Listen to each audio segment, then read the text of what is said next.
Deep breath from Guto because we are live. Croeso nôl. Welcome back to another episode of the NFL Cymru podcast. This is a mock draft special, and as you can see, we've got our friend of the pod, our faithful Ioan back with us. Chief, croeso nôl. Welcome back.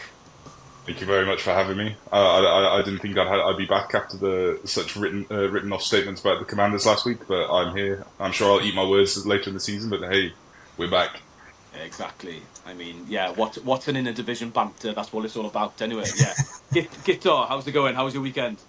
How was my weekend? Good. What did I do this weekend? Not a whole lot, to be honest. I've done a lot of preparing for the mock draft. There's a couple of teams in there.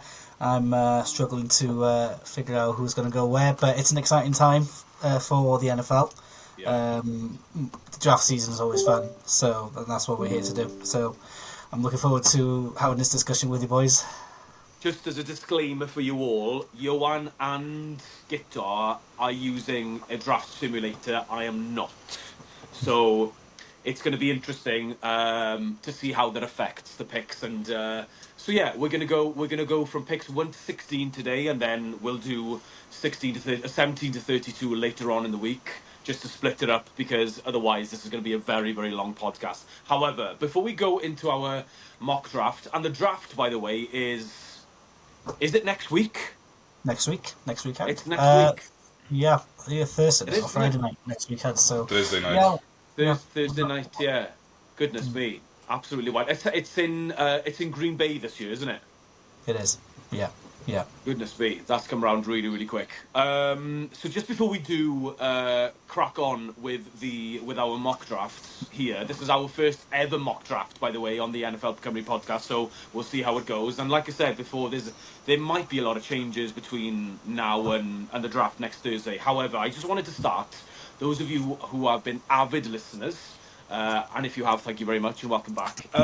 You know that I'm a passionate Dolphins fan, and I just wanted to come on here just to kind of vent my frustration with my franchise at the moment. Because I've just come off listening to a presser from the GM, Chris Greer, and he has come out and said two things that have enraged me, if I'm honest with you. First of all, we've heard in the last couple of hours that the Dolphins and Jalen Ramsey, the 7-time Pro Bowler, are parting ways. They're looking for a trade offer. They're looking for a team. I think we got him for a steal 2 years ago from the Rams. We only sent the Rams a third round pick for him, and I thought that was an absolute steal. However, those of you who have been watching the news in the NFL over the last couple of weeks, or maybe you haven't, there's been another Tyreek Hill incident, basically, where his wife now is filing for divorce. They had a massive dispute. Apparently, the cops were called. No charges, no arrests were made this time, instead of Tyreek getting arrested just before the first game of the season, before Jacksonville Jaguars, and also got Calais Campbell and Jonnu Smith arrested as well, but then they were released. Anyway, they were dropped. Apparently, there was a massive dispute, and his mother-in-law had to call the police. We, as Dolphins fans, have been dealing with this for the last 3 years.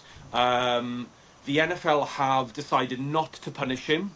However, a lot of the Dolphins community have basically had enough of Tyreek Hill, and although he is by far our best player, which makes it even harder, he was given an extension last off-season. The Dolphins went absolutely wild. They gave an extension to Tua, they gave an extension to Jalen Waddle, Tyreek Hill, and Jalen Ramsey. So I've just heard that Chris Greer has announced that Tyreek Hill will not be traded. He's not on the trading block unless someone crazy is going to throw 2 first-round picks, and no one's ever going to do that for a 31-year-old.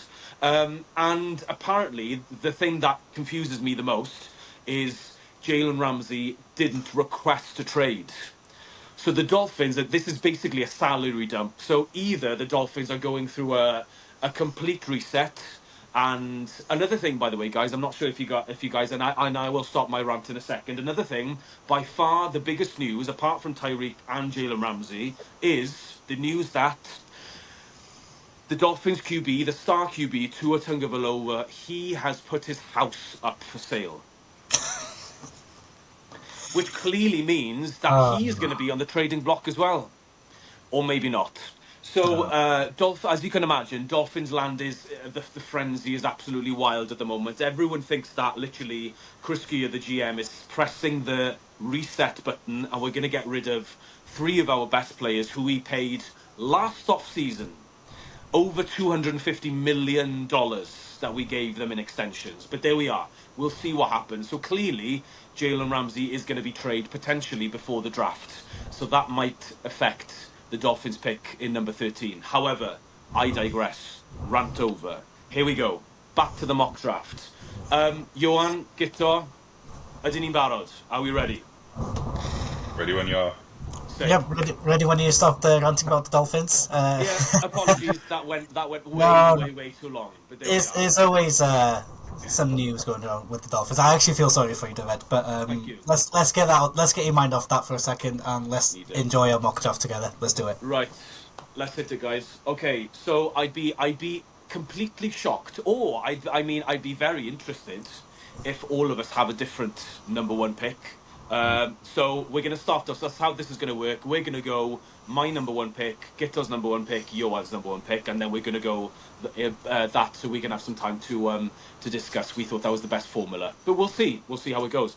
It might change by the weekend. So the Tennessee Titans, with the first pick of the 2025 NFL Draft, select Cam Ward, QB out of Miami. Everyone agree? Yep. Number 1. Yeah. Yeah. Cool. Even though they drafted Will Levis 2 seasons ago, clearly hasn't worked out. To be fair, he wasn't given many weapons. Although, to be fair, he did have Nick Westbrook-Akine. He had DeAndre Hopkins for a while. He didn't really have a running game or a really, really good O-line. So I'd be completely shocked. And I haven't heard anything on the grapevine. I'm not sure if you guys have heard that the Tennessee Titans are open for discussion for trading for that number 1 pick. Obviously, a team will have to literally give their souls basically in order to kind of, to get that number 1 pick. We're talking about multiple first round picks for the next couple of drafts. Guto, was this a pretty easy one for you?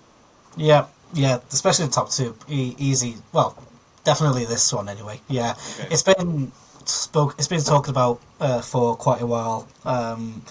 Looks like Cam Ward will be the top quarterback of this draft as well, and Tennessee, I think they do need a new franchise quarterback to push them forward for the next few seasons at least. It's going to be a big rebuild for them, so it'll be stupid for them to miss out on this opportunity considering they're number 1 in the draft. So, yeah, easy pick, Cam Ward. Yos? Yeah, I don't see them going anywhere else. Like Will Levis, unfortunately, I think he'll only be remembered for the memes, for the fact he's got mayo in his coffee, not for his play, especially as of late. He's just not shaking that rookie mentality. The only thing I would put an asterisk on this one is that I don't want to see Cam Ward immediately started. I want him to have some time to marinate. I want them to give him as much time as they can. Because as PFF puts it here, is that he's unorthodox. He's a big game quarterback, but his floor and ceiling are so different because of that nonchalant attitude. It could be blown up completely by the media, but at the same time, he just needs time in the oven to get to if he wants to achieve that all pro potential, like they mentioned here. Because it's just the way that they develop him is the way that I'm sort of concerned about. But other than that, I think it's a very sensible pick given the lack of talent they have at QB at the moment. Yeah, well, personally, I saw a few of the Miami Hurricanes games last season, and he looks very, very exciting. I think he's at his best off script. He's not so much as a dual threat. I don't think he's much of a running QB, but off script, I think he's absolutely incredible, and he's almost like Lamar in that way. Obviously, without the running ability of Lamar. So there we are. That was an easy one. Fantastic. Okay, on to the second pick, the Cleveland Browns. Okay, this is where we start disagreeing. I have gone with Travis Hunter. Okay. Guto? I've actually gone for a quarterback on this one. It was very. This is the first. No, Guto, don't do this. I was very back and forth with this one, so I have gone for a quarterback. Yeah, this is like I said, we're gonna have some fun tonight. But yeah, I've gone with my heart. I've gone with Sanders, but you know, some of us will be wrong. Some of us will be wrong, but yeah, there's a lot of rumours going around with the Browns situation at the moment in quarterback. So, but that was my pick. I've gone with But Sanders for now. Guto, the Cleveland Browns have signed Joe Flacco. Haven't you heard? Well, Come you on. know, it could be a mentorship plan that's going on there. I'm not sure, but Yeah. yeah, it's this is the first one I was very back and forth with. So Yeah. yeah, Why Ioan, not make who a did you splash, go for? eh? Absolutely. So yeah, so Exactly. they've just signed Joe Flacco. They've also got Kenny Pickett, I think, on Yeah, in yeah. the quarterback room as well. So There's yeah, former there's Eagle. there Yeah. was rumors as well, David, that they were gonna do a trade with Kirk Cousins. Because Kirk Cousins wants to be a starter, but I just don't see that happening. I really don't. I think he's kind of stuck with the Falcons for quite a while, I think. So that's the story I read a couple of days ago, but I just don't see that happening. So that's why I went for Shadir Sanders. Okay, Ioan, are we gonna have all of us are gonna have different players at number two? No, I'll go on Travis Hunter. He's generational. The talent that he has shown in his years with Colorado, not always having the best supporting cast around him either. Potentially, that may have inflated his usage a little bit given his status, but I don't think you can pass him up. I don't think he will be a dual threat in terms of positions in the NFL level. I think he needs to specialize and take what's given to him. Currently, he's listed as cornerback, was his number one position Oh, in college. interesting. Okay, Um, on mine, sorry. On mine, he's down as athlete. Fair. I mean, PFF. This is mainly coming off of PFF, Pro Football Focus, which I believe is the most reliable source in terms of pre-draft scouting. Not putting your sources down at all, David, but no, I think that if he wants to be truly elite, especially at the NFL level, he needs to choose and he needs to choose early on and get because playing just in amateur football, it's always better to choose your focus and be able to develop those skills. And the necessity of being that having that expectation of being so elite, you need to pretty much bring that production from day one. Yeah. So I think that he's generational. As much as I am not a fan of Colorado and the program, yeah, you can't deny his talent, and he should be going number two because if Tennessee wasn't so quarterback hungry, I could see him going number one. Yeah. I mean, some of his stats. This is just as a receiver last year. So he got 1,300 yards, 15 TDs, 96 receptions, and 13.2 yards per average per reception rather. So he's 6 foot, 188 pounds. So yeah, he is light, but he's built. He's built as a wide receiver slash cornerback as well. A lot of people seem to think that he might prefer being a cornerback in front of than a wide receiver. But yeah, because I think Cleveland have just given Denzel Ward a big deal as well. So I mean, if they got those two on the boundary, my God, they're going to be set for at least 3 to 4 years, if not longer. So yeah, that's going to be really interesting. But like you said, that Cleveland would be silly to pass up on. So pick three. I've gone for the Giants, by the way. Sorry, I've got the third pick. I've gone for Abdul Carter. I've seen a lot of mock drafts where Abdul Carter has gone above Travis Hunter. I just don't see this. And obviously, I don't know if you've heard, Abdul Carter's agent has had to kind of come out and say that the fracture in his foot doesn't need surgery, and he's fine, and he's going to have a pro day very, very soon from Penn State.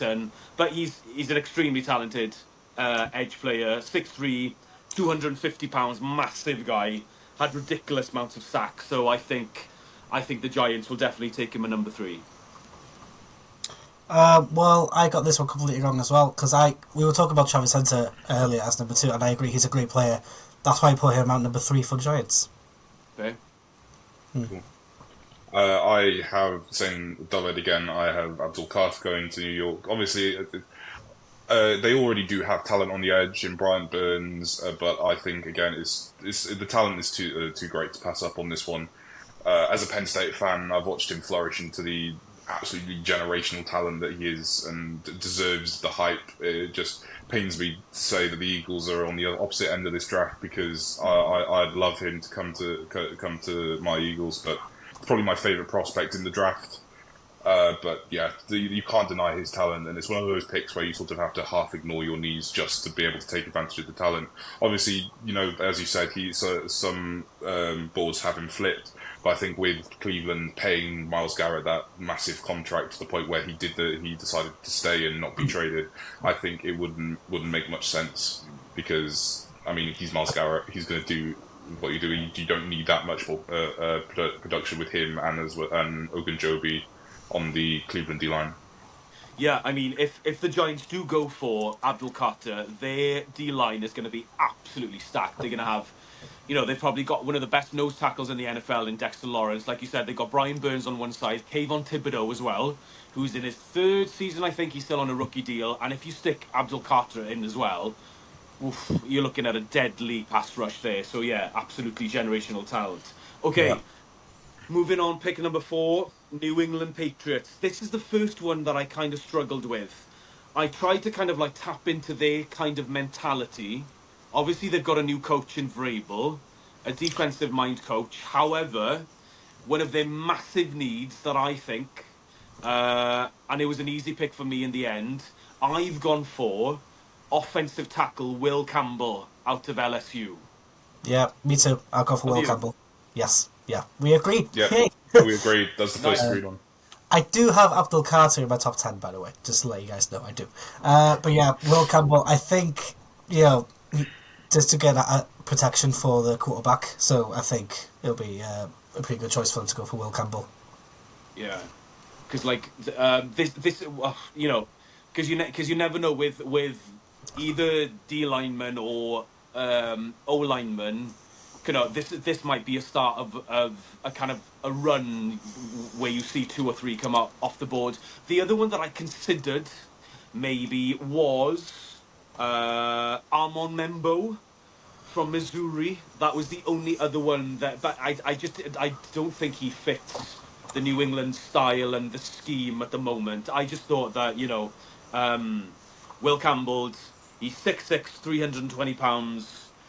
He's got really, really good length, and he could potentially, I'm not sure if he could potentially transfer into being a guard as well, because you see a lot of young tackles maybe start their NFL journey as a guard and then kind of like go back outside when they've got a few seasons out of the belts. But to me, Campbell is going to be a day one starter, and hands down.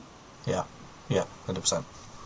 I think he's probably the surest tackle prospect since Joe Alt. Probably, I'd say. Well, I mean, that's only last season, I guess, but yeah, there's like you don't take tackles in the top 5 and then expect them not to produce immediately. Yeah.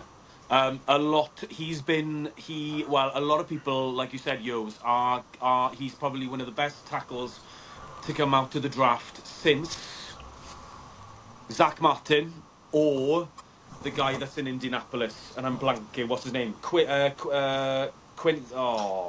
Both of which are guards. Just they're guards. Oh, my bad. Yeah. I'm thinking of someone else. My bad. Apologies, David. As an offensive lineman, you will definitely know that. So I will zip, and then I will move on. So here we go. Pick 5. The Jacksonville Jaguars. Okay, so we've just seen the first offensive lineman come off the board. I've got one of a first D lineman coming off the board. I've gone for Mason Graham out of Michigan. Get on. I've gone a different route on this one, Dyfed. Okay. gone for a wide receiver. Tyroa McMillan. I think I've said that correctly. Macmillan. McMillan. Yeah, McMillan. I've gone with Interesting. a wide receiver, McMillan. I think they need to add some weapons to their wide receiver rooms, even though they've already signed Louis Gris-Ahmed. So, but they've already got Brian Thomas Jr., but I think they need to add to that. So I've gone for a wide receiver. Yeah, the Jaguars, they've let a few go, haven't they? Christian Yeah. Kirk has gone to the Texans, I Yeah. believe. Did they lose any other wide receivers? I can't remember during free Can't remember agency. off the top of my head, but Christian Kirk. it just looks weak at the moment for me, looking at it. So Christian Kirk, yes. that's the Christian one. Kirk, Yes. sorry, has gone to Yes. the Houston Texans. Yeah. My bad. Yes, yes. And the other one, Oh. I think they've still got former Bills wide receiver. Gabe Davis. Was it? I'm pretty sure it was Gabe Davis. They brought him in on the mid one, but yeah, he hasn't produced as much as they had probably hoped him to. Yeah. Yos, you've gone with. Have you gone with Mason Graham as well? Yeah, I'm following Dyfed all the way on this one. Like, Josh Hines-Allen needs some help on the D line. I think this is a sure pick. He looks a monster on the inside. Probably the highest taken DT or the highest touted DT since Jalen Carter. Yeah. He's Jalen Carter without the character issues. This is where Jalen Carter should have gone during that draft, and I'm saying that as an Eagles fan who had relied on the questionable character for him to fall so low. But the other major need I saw was like tight end, and as much as Tyler Warren is a highly touted prospect, I don't think you can justify picking him so high. So this is one of the first ones that I maybe look at to trade. But given the needs on D line, if you don't want to take Mason Graham in that sense, but if I think it's the correct decision with Josh Hines-Allen being the number one in the D line room for quite a while, and having little to no help apart from Yannick Ngakoue, and that was 3 years ago. So I feel like this is the safe pick for Jacksonville in this one. Yeah, they kind of missed the Jaguars. Kind of missed out on Jalen Walker as well. I don't know what's kind of happened to him. He's kind of faded as well. I mean, what a steal Jalen Carter was. What did he go in the end? Was it 10th that you got him? It was number 11, I believe. 11. Absolutely yes, wild. It was one of Howie's traded picks. It was one of I think we got him out of one of the I can't remember which one, but it was our first pick that we had traded for, because while we had a decent season that season, it wasn't bad enough to be that high. So this won't be Howie Roseman's so good podcast as much as I wanted to, but there we go. Yeah, Mason Graham, only correct decision in my opinion. Yeah. Cool. So pick number 6, the Las Vegas Raiders. This is probably one of the ones where I'd be shocked if you guys have gone down this avenue. I've mainly put him here because of I watched this guy's tape, and in Dreamland I've kind of hoped that he would fall to the Dolphins in 13, because I think he is one of the best prospects to come out of the draft since Saquon. So I've gone with Ashton Genty, running back out of Boise State. Yeah, I've gone with him as well. Have you? They need a running back. Yeah, so I'm not seeing as much of him. I've read good things. So, but yeah, I agree with you on that pick. Ashton Genty for me. Well, I have not done possibly the sensible thing, but I am playing off of despite Saquon Barkley's huge season this season, there's going to be stinginess in taking a running back this high, especially with so many needs. But I'm going down the Guto route on this one, and I'm saying that Shador Sanders is taken off the board at number 6. All right, fair play. For the Las Vegas Raiders, it ticks so many boxes. They need to look at a quarterback option. Aidan O'Connell is not the one. Las Vegas fits the whole Sanders mentality, the glitz, the glamour, the confidence. It's a slam dunk pick in my opinion, whether it works out or not, and whether he's taken, because I've seen him. He's a yo-yo. I've seen he's sometimes in the late round, sometimes he's number 1. He was number 1 for a while over Cam Ward, and I'm just like, again, as I have said, I'm not the biggest fan of the Colorado program, but at the same time, you cannot deny his talent. I think Las Vegas is just the place for him. I think that would suit his brand, and with Pete Carroll especially coming in, I think that sort of mentorship will definitely be needed. And again, like Cam Ward, he's not a day one starter in my opinion. He needs some time to cook. He needs some time in the oven to flesh out. Ideally, I don't want to see him on the field in his first season. I want him behind a veteran. I want to see them get a veteran in and help shape him, because this will be the first year he's out of his father's tutelage as a coach. So there's something else to point out. But I don't really see him being anywhere that fits quite as well. The one thing, and I know Guto's going to say exactly the same thing as me. Yos, what would you, as in, is this taken into account that the Las Vegas Raiders have traded for Geno Smith? Geno Smith is not a long-term option for me. Okay. We've seen he is a quarterback that can hold a place. He's managed to turn his career around at the Seattle Seahawks, but I think if you take Sanders here, you allow. I completely forgot they signed him, to completely honest, so I appreciate that. But I think that strengthens my pick even better, because it gives Sanders that time to under Geno Smith, a veteran quarterback who's been around a while, and it also gives them an option. Say if the Geno thing doesn't work. So I think it's the perfect the perfect place for him, really. Yeah, I mean, I agree with you in terms of the location. Shoulda Raiders. It just kind of fits. He doesn't have a lot of targets this year, but like I said, with Geno there, he can easily sit for a season. And I think wherever he goes, even if he goes in the top 5, I think he will probably sit for the first, or he might redshirt for the first season. I mean, like you said, I don't think he's ready to start. Even if he kind of like gets thrown in there after a team has a bye or something like that. I just don't buy that. For me, he's a little bit too raw of a prospect, and I completely agree.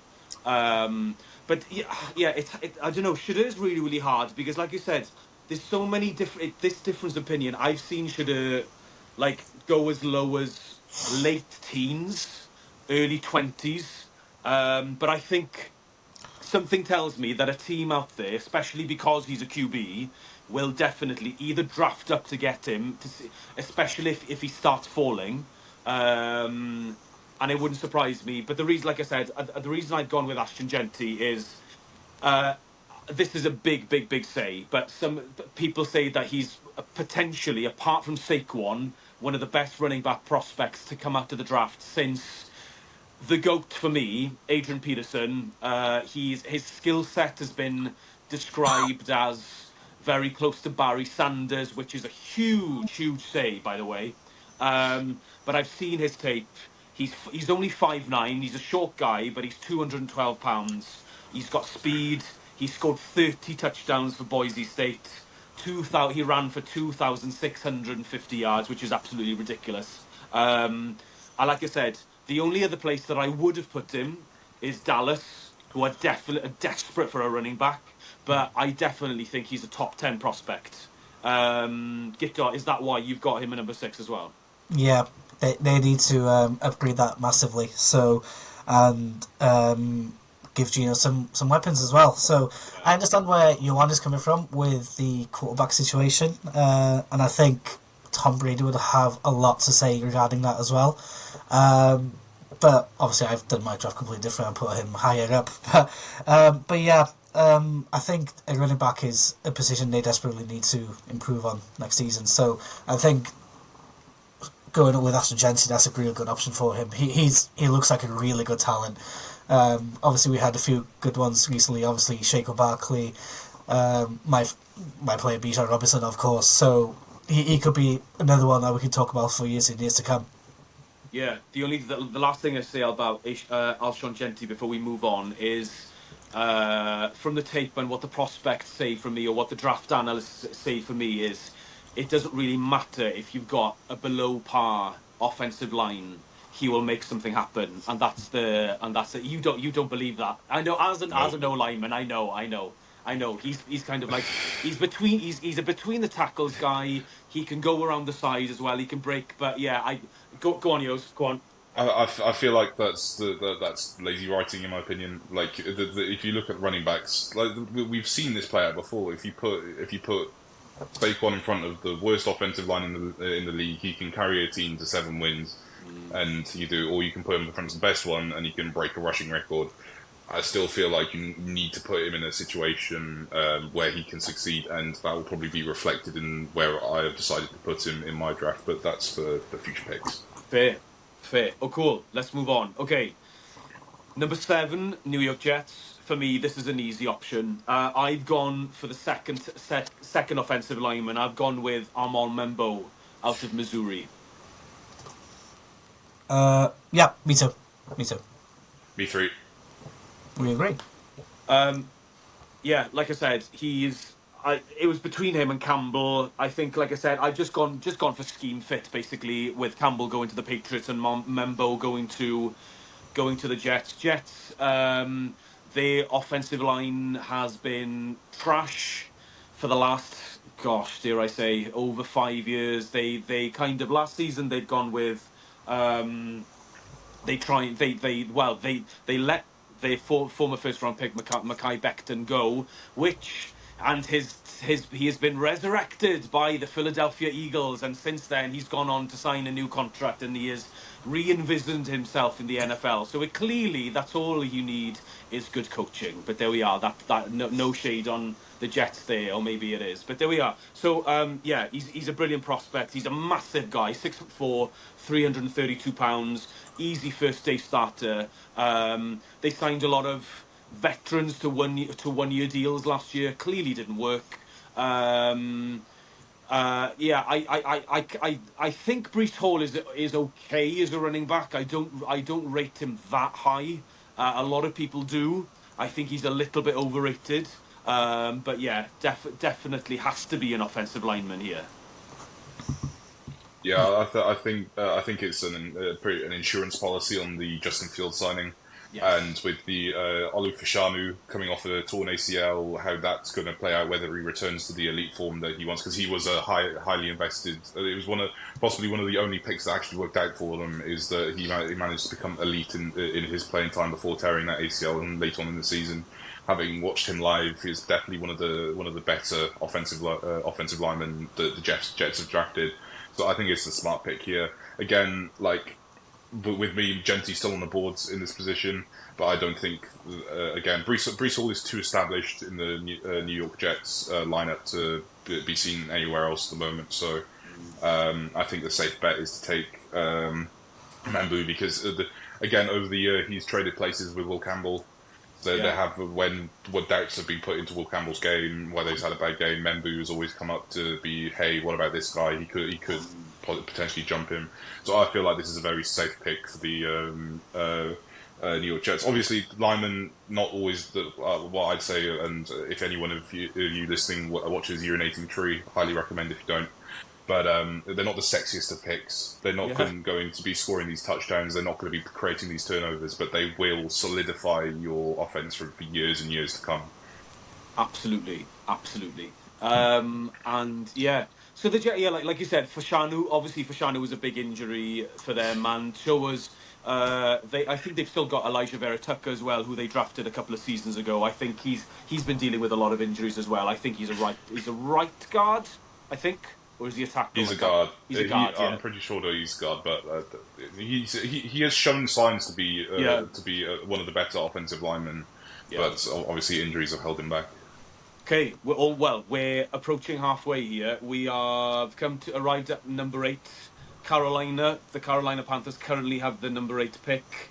I've gone with an edge defender here out of Georgia. I've gone with Jalen Walker. My option here, this name's already been mentioned, but I went Abdul Carter on this one. Obviously, this is where I know they need another edge rusher.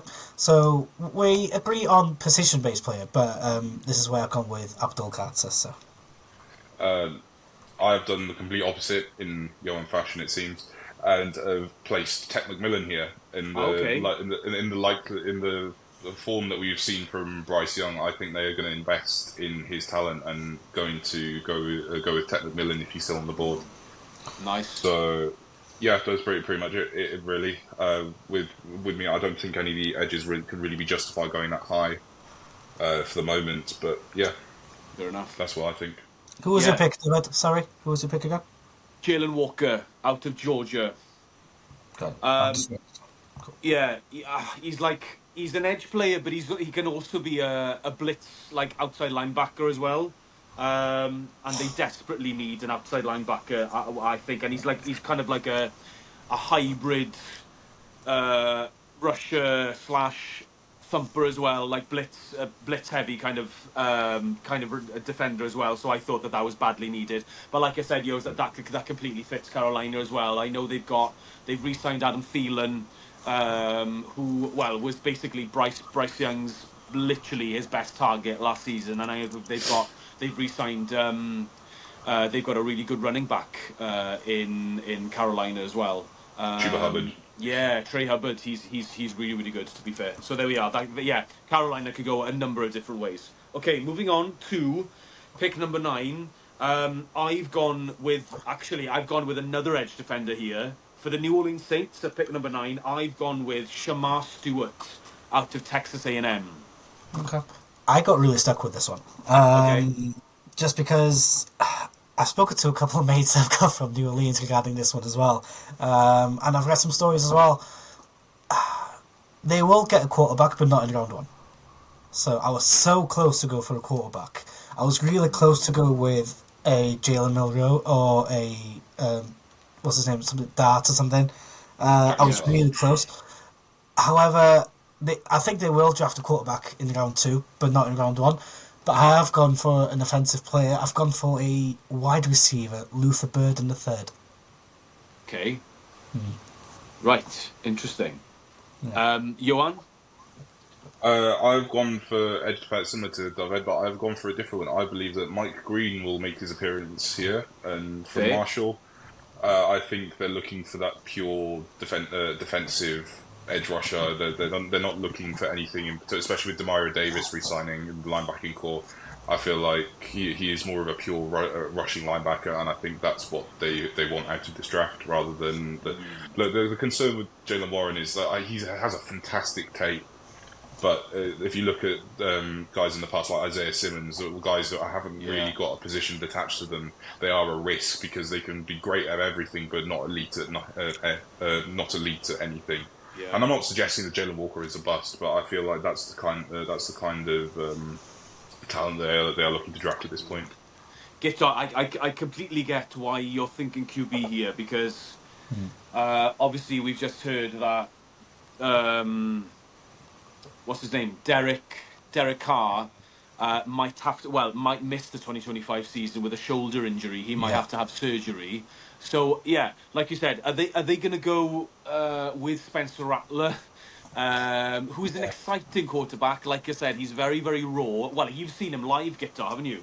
Yeah. It wasn't his best of games. He had an okay first half, but they got hammered in that game in the end. They really did. So I was really, really close to going for a quarterback in this one, but my mind just went through because I think they will draft one in the second round of the draft, and they've got a couple of options there. So, but I'll just go for a wide receiver on this one. I think they need to bolster that position a little bit more. So, and I think Luther Burden III, it would be an okay pick for them. So, but yeah, this one took me a while to digest and make my decision on that one. So I think it was just a quick decision in the end. So, fair.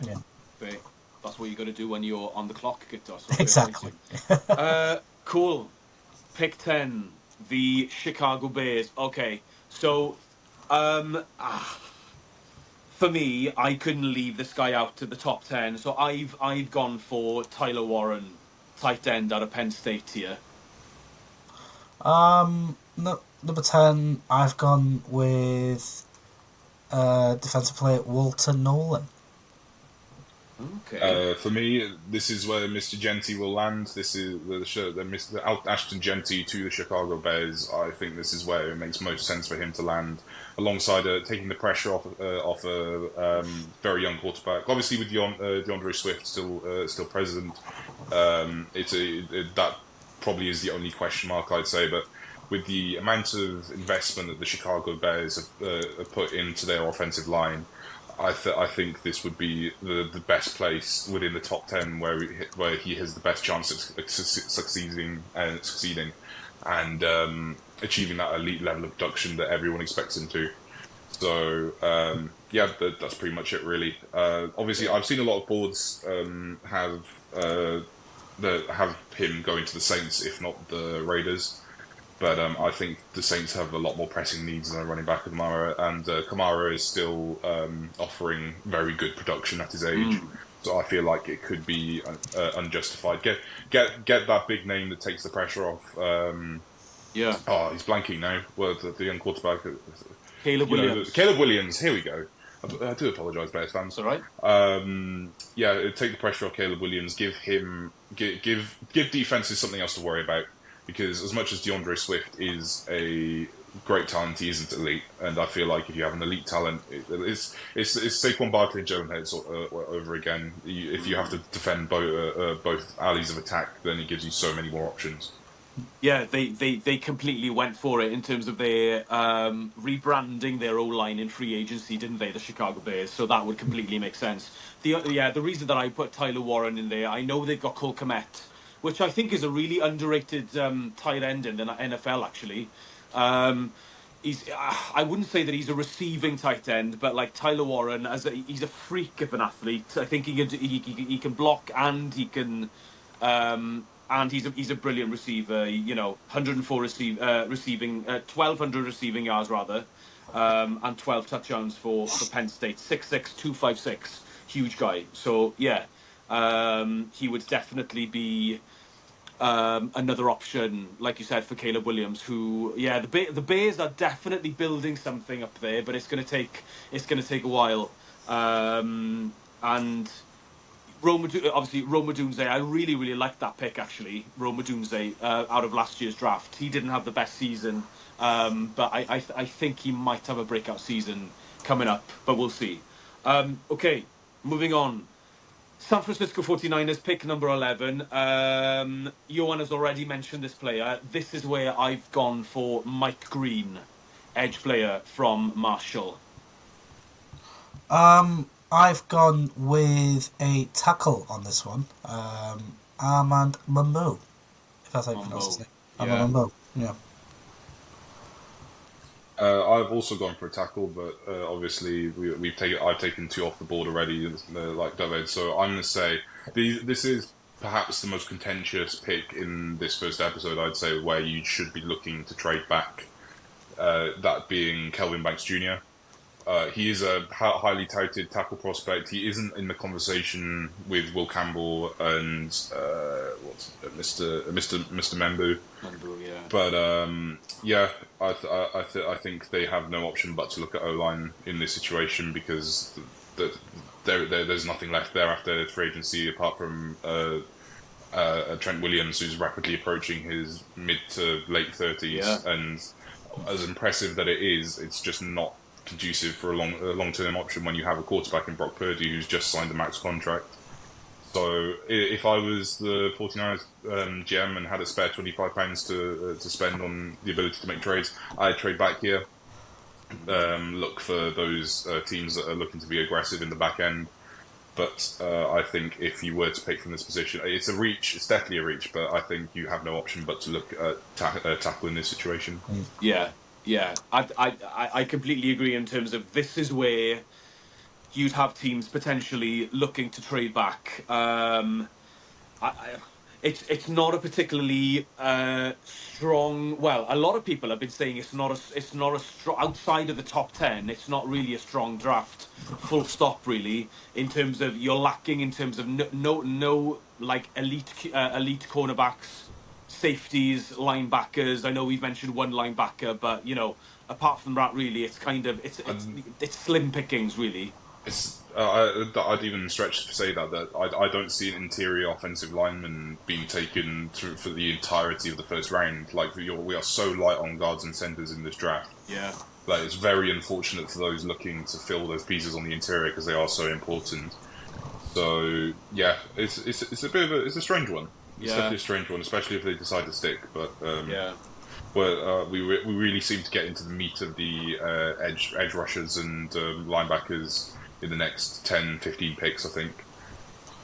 Yeah, definitely. A few more picks to go, so we'll move on to pick number 12, the Dallas Cowboys. So this is where, in a perfect scenario for them, like I said, the only other place that I would put Ashton Genty would be in Dallas. I don't think he's going to fall to number 12. Um, if he does fall to number 12, I personally, we would get ridiculously excited because I know the Dolphins are up next in 13, and I've heard a lot of people saying, although we don't need a running back, I think he would be too good of a prospect to pass on. However, since this new news with Jalen Ramsey being traded, that potentially might change the mentality of the Dolphins. Anyway, so I've gone with my first wide receiver off the board. I've gone with Matthew Golden out of Texas, 5'11", 191 pounds. I just think that the Dallas Cowboys need some help apart from CeeDee Lamb. He's a 3-level route runner, consistently been able to get open for Texas. He got 1,000 yards, 17 touchdowns, and he's the number. Well, it says here anyway that he's the number one wide receiver prospect apparently. So that's who I've gone for. Guto. I've gone with Matthew Golden as well, David. Oh, sick. I agree with you on that one. Yeah, they need to add some weapons to the wide receiver and not just rely on CD Lamb. So, yeah, to me, this one was quite an easy one. I've gone with, so I think they need to bolster that one. So, yeah, Matthew Golden for me too. He's a Texas player as well, so it makes sense for him to stay in his state. So, here we go. Yeah, I'd make that a triple. I've also gone with Matthew Golden. I think that's the third one of this round. Yeah. Yeah. So Took us a while. with the exit, with the exit of Michael Gallup in free agency, I think it's going to be one of those picks of heavily influenced by the recent exits of players from the Dallas Cowboys roster. Again, CD has pretty much done everything. I do think Tech McMillan has the edge on Matthew Golden in terms of hype and draft hype. Whether that translates into his actual rankings and how NFL GMs view him, I don't see him going over McMillan. I've seen like Mel Kiper has put him very late in the late teens, but I don't. It's another one of those where he seems to jump up and down the board every time you see a mock draft, and it just proves that no one really has any idea where any of these guys land. No. But I'd say with the state that the Dallas receiving core is, and where the lack of mid-round talent at the running back position, which seems to be so key and so hyped up in the Cowboys off-season, I think Matthew Golden is the only sensible pick here. It's quite interesting actually. This is the first draft for a while that, mainly the top wide receiver prospects aren't coming from either Ohio State or Alabama. Usually, that's where you get your kind of top wide receivers. But we haven't got LSU. a. Say it again. LSU. And LSU as well. Yeah, LSU is another one. Absolutely. Yeah. Okay, here we go then. Miami Dolphins, number 13. If I was Chris Greer at this point, I would definitely trade back, or I would see what I'd be able to get for a trade back. The Dolphins clearly have a lot of holes. We currently need 2 cornerbacks. We've had our best offensive lineman retire in the last week. So we've got so ridiculously so many holes, and we've only got 2 defensive linemen on our current roster as well. So I would probably trade back and get as many picks as possible, but I have gone for Kelvin Banks Jr. I couldn't put a cornerback as high as this. That is the only reason that I've gone for an O-lineman. He's a massive guy, you've already said, 6'5", 320 pounds, out of Texas. So that's what I've gone for. I'm intrigued to see what we've gone for the Dolphins here. I've actually gone for a cornerback myself. Okay, I've actually gone who have you for gone for? Jaddy Barron. Oh, Jade Barron. Jaddy Okay, Barron, yeah. So yeah, who was your pick? fantastic. Sorry, David. David, who was your pick? Sorry. Mine is Kelvin Banks. Kelvin Banks Jr. Offensive line, O tackle. Cool. Okay, Jade Barron out of Texas. Yeah, he's been getting a lot of hype. Yeah, yeah. And with the situation as well with Yeah. Jalen Ramsey, I think to me this one did make sense, but I do completely understand where exactly you're coming from, and you've got a lot of places to fill. So, yeah, it could go. I think the Dolphins could go either way on this one. They kind of have to get done. Yeah, absolutely. Ioan, what have you gone for?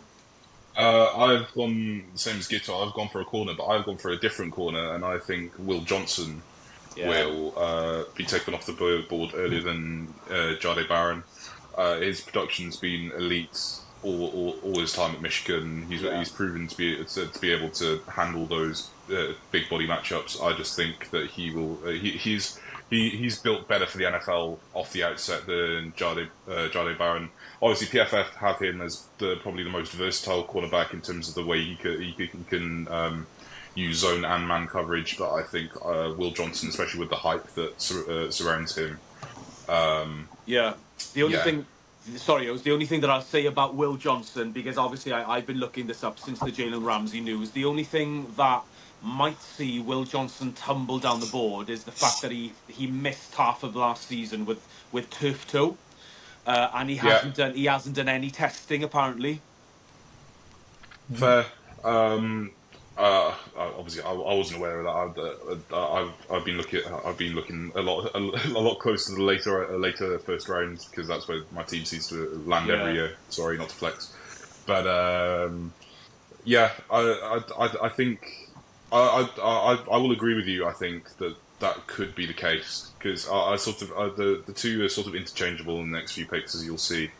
But I still back him as a elite prospect, and I don't think that if he can get his injury history sorted, and at the end of the day, how much does the pro days and the testing really show, and how much they value that versus actual game film? Because the record holder in terms of 40 time before Xavier Worthy, I can't even remember his name. That's really disrespectful, but he turned out to be a complete bust. So it depends how much value is placed on that preseason testing, and obviously you can still take part in the mental testing, which I'd argue is the most important part of the NFL draft process. Seeing how the players process and see how players prepare for games in the film room, and the rigorous IQ testing that they go through. So I don't think it'll play too much of a part. Obviously, this is different. Like injuries are injuries. Like it makes him a bigger risk. So I wouldn't be surprised to see him fall. But at the same time, his film speaks for itself. I mean, you are talking about the Dolphins here, who drafted Tua Tagovailoa 5th overall in 2020, knowing that he might. Well, at one point, they didn't even know that he'd be able to play football again because he had a catastrophic hip injury. But there we are. So, yeah, the Dolphins are so unpredictable. Okay, we've got 3 left. Indianapolis Colts, number 14. It's incredible, really, that it's taken this long to take the first. This is where my first linebacker comes off the board. So I've gone for Jihad Campbell out of Alabama for Indianapolis. Interesting pick. I've gone for a tight end on this one, Colson Loveland. Okay. And I have gone for a tight end again, but this is where Mr. Warren lands, in my opinion. The tight end position is an extreme position of need for Indianapolis, and I don't see tight, especially if the draft plays out like I've set it. I'm not saying it will, but there is not really a place that really fits in, or because just the tight ends have become a bit of a luxury really in the game when it comes to how important certain positions are in the game of football and how it's played in 2025.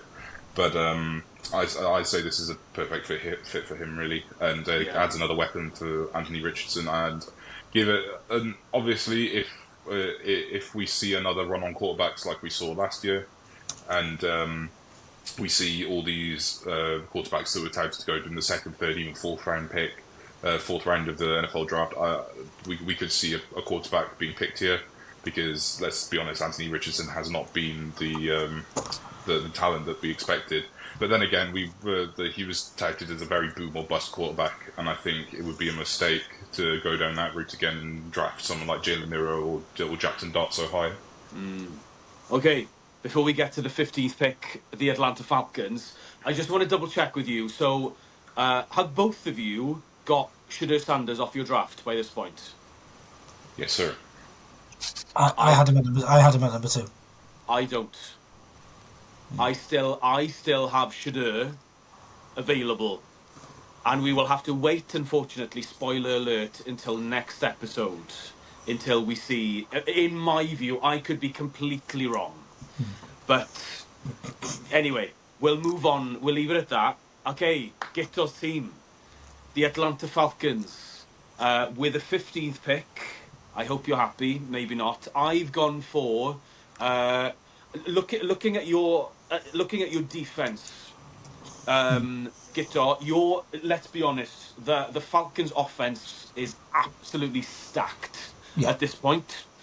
So I've gone for an edge defender, which is badly needed, I think. So I've gone for, if I can pronounce his name, Donovan Ezuraku from Boston College, 6'3", 250 pounds. He's very, very nimble, very consistent. And I've seen tape from him, and I thought that he would be kind of a perfect. I know we've had a few edge players come off the board in the top 10, but I just thought I couldn't really pass on this position. No, I agree with you. We do need an edge rusher. I have not gone for Donovan only because I had another player before him. I went for Mike Green personally. Okay. But it was actually a toss-up between Mike Green and Donovan, to be quite honest with you. So I don't disagree with you in the slightest. And the only pick I would do offensively is maybe another wide receiver, but I could wait for round 2 or round 3 for that one, to be honest with you. That's not a major concern for me at the moment, but we are quite stacked in offense. But defense, we've got a couple of holes, especially we've lost a few players now. A couple have gone to Chicago and everything. So, but yeah, I've personally gone for Mike Green, but I don't disagree with you with Donovan Ezeuruka. I've actually got him in the next episode as well, by the way. But yeah, Nedge Rusher is badly needed. Cool. I've gone for the same sort of sentiment looking at the defense, but Jalen Walker has fallen this far down for my draft. And I think this is where he makes the most sense in terms of defensive need. There's not much else I can say really. I think you guys have exemplified the reason perfectly. Like the offense is stagnant. There is absolutely no reason to look at any. The only question mark there would be the quarterback position, unfortunately, with how Penix develops. But that you're not going to fill that in this draft at this position. So I think that is the perfect place for him, really. I just hope this is a normal draft for the Falcons this year, considering last season the massive shock. It may turn out well in the end, but yeah, I just want a normal, simple draft for the Falcons this season. That's all I'm hoping for. If by the way, if you do get Jalen Walker at 15, I think that's an absolute steal there. So that's a really good pick for by Ioan there. The only other position, Guto, that I kind of maybe contemplated was safety. Because I know you've got probably one of the best safeties in the league in Jesse Bates, but you had Justin Simmons there on a 1-year deal, and he's gone. Well, he's a free agent at the moment. But once again, just looking at the safeties, Nick Emenwari was the only one that I kind of and I thought that was a little bit too high for him personally. So I think you couldn't go wrong with an edge defender. So that's that. That's what we've gone for. Okay, Yeah, I'm happy with that. Sweet. So we've reached the last pick of the of part number 1 here for our first mock draft of the NFL Cymru podcast. So we're going to finish off with the Arizona Cardinals, pick 16. I've gone for a defensive lineman. I've gone for Derek Harmon out of Oregon State. I've gone for a guard myself, Tyler Booker. Tyler Booker, okay. Yeah. And I've gone completely different as well. I'm saying that this is where Jahade Barron's going to end up. The need at corner is extremely evident at Arizona, and I think that would be the perfect place for him, really. Fair. Yeah. Oh, well, talking of Arizona, the only thing, obviously, I know I've given them a defensive lineman. Don't get me wrong, it's a lovely story. So they've just signed Calais Campbell to a 1-year deal. Who spent the last season with the Dolphins. Obviously, he was drafted by Arizona, and he's 38. And he played at a Pro Bowl level for the Dolphins last year. He was a beast. He had 7 or 8 sacks, I think. Thank God for him. He's a character in the locker room. He's one of the best leaders that I've come across in the last 10 or 15 years. But I still think that they need to bolster that deep defensive line. And yeah, he did kind of mention that he wanted to go to a contender. Personally, I don't quite see Arizona a contender at the moment. They've got some really, really nice young picks, especially with Marvin Harrison and so forth. And Kyler seems to be back to his usual best at the moment. But yeah, like you said, we could have gone either way for the Cardinals. Anything to add, guys, before we complete part 1 of our mock draft? I'd like to sort of be a bit of a self-norm note.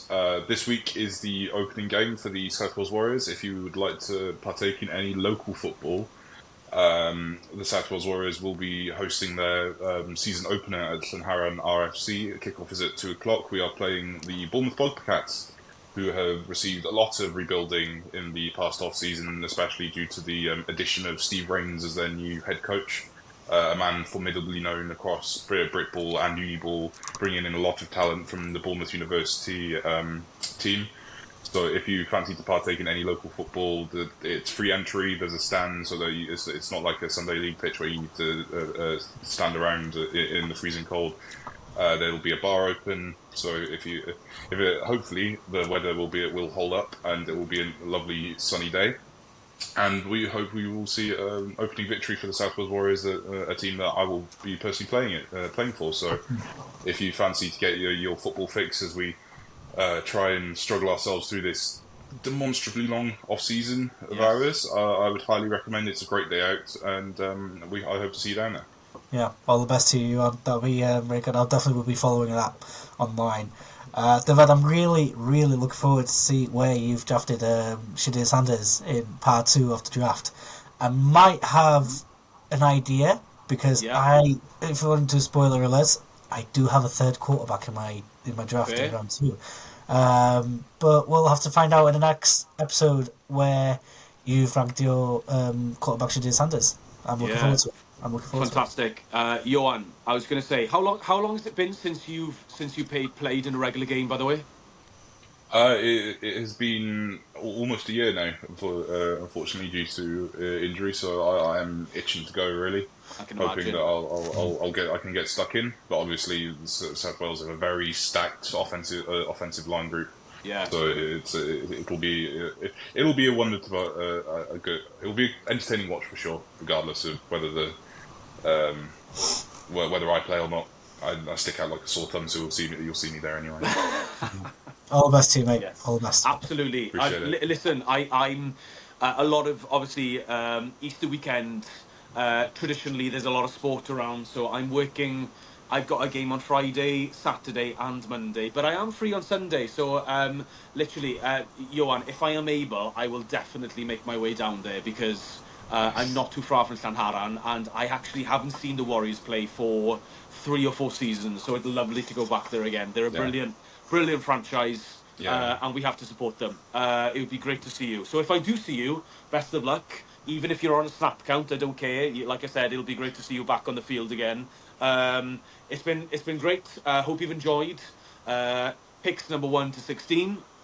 We will revisit the remainder of the draft, 17 to 32. We will probably record that in the next couple of days, and it will be with you definitely by the end of this weekend. Ioan might be preparing for his game, or he might be sore post game. So we'll see. We'll see kind of where that fits in terms of our recording time again. But guys, thank you so much for your picks. Thanks for your guidance as well. And I really hope that that everyone has enjoyed. If you disagree with us, or if you've got kind of like a crazy, like I said, we didn't do any trade ups or trade downs. If you've got any suggestions, throw them in. NFL Cymru Pod, NFL Cymru Podcast on Instagram. We're on YouTube as well. This episode will be up in the morning, I should imagine. And like I said, we can't wait to bring you the rest of the drafts very, very shortly. But for now, guys, diolch yn fawr iawn am eich amser. We will see you on the next one. Thank you. Diolch yn fawr. Bye bye. Diolch yn fawr.